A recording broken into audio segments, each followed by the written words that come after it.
This is the motto our young protagonist Asura lives his life by. Drilled into him by his late mother, it doesn't matter how much he gets bullied, he lives his life with a smile on his face, and you think, wow, what an amazing child. Until you realise that this child is a fucking psychopath that's compelled to send all evildoers to hell. Our story starts with Asura on his way to school, seeing people do bad things, but be it throwing a cigarette butt on the ground, or ignoring a red light and walking into oncoming traffic. As he walks past a shop with a TV, we see his reaction to a targeted robbery of an ATM, and he thinks, divine punishment. And it's easy to see why. This kid is tormented relentlessly by school bullies. Look at this fucking guy. Look at him, pulling a moth apart. Fucking weirdo. Asura then goes home, and it's here we realise that Asura is just a lonely kid. His only parental figure is a grandmother, whose mental health is deteriorating. We see a shrine dedicated to his mother, and he tells her of all the good deeds he's done during the day. Oh, and we see him talk to his best friend Padre, just a cute little puppy. Our story then cuts to the next day, where Asura sees another classmate being bullied, and steps in and lets them know like an absolute creeper, those who commit evil deeds will receive divine punishment. Asura is again straight up assaulted by his tormentors, and they force feed him what looks like lizard feet. Man, I just feel bad for this kid right now.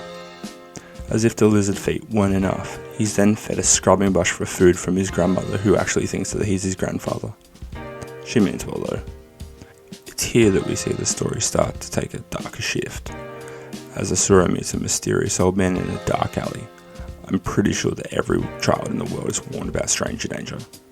This man speaks of a key, and not just any key. It's a key with the ability to send anyone straight to hell. Obviously Asura turns this invitation down, however the old man says he doesn't want any payment. Just take it with him for now, use it or don't use it, it's up to him. Feeling assured that he will never use this key, Asura makes his way home and he stumbles onto a scene that causes him pure panic. Remember Padre, his best friend? Yeah, he's now missing. So we follow the clues, which leads us to a gruesome scene. Sematani and his little group of thugs are huddled around where they have tortured and murdered Asura's dog. Not the fucking dog, you bastards. You cruel bastards. This drives Asura to what looks like him losing his mind.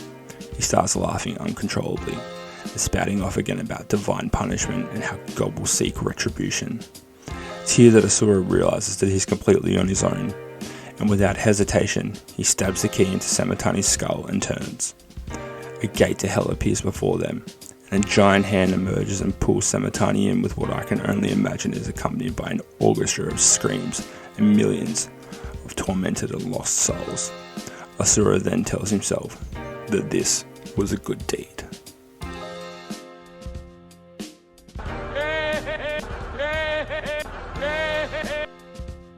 Asura's Verdict is a manga that only comes along once, maybe twice, every few years. You know it's something special. It's a story that will have you questioning your own morality. It will have you on the edge of your seat for the entire ride. I urge you to give this new age death note a read. I've been Sensei Griggs, and I'll see you in the next one.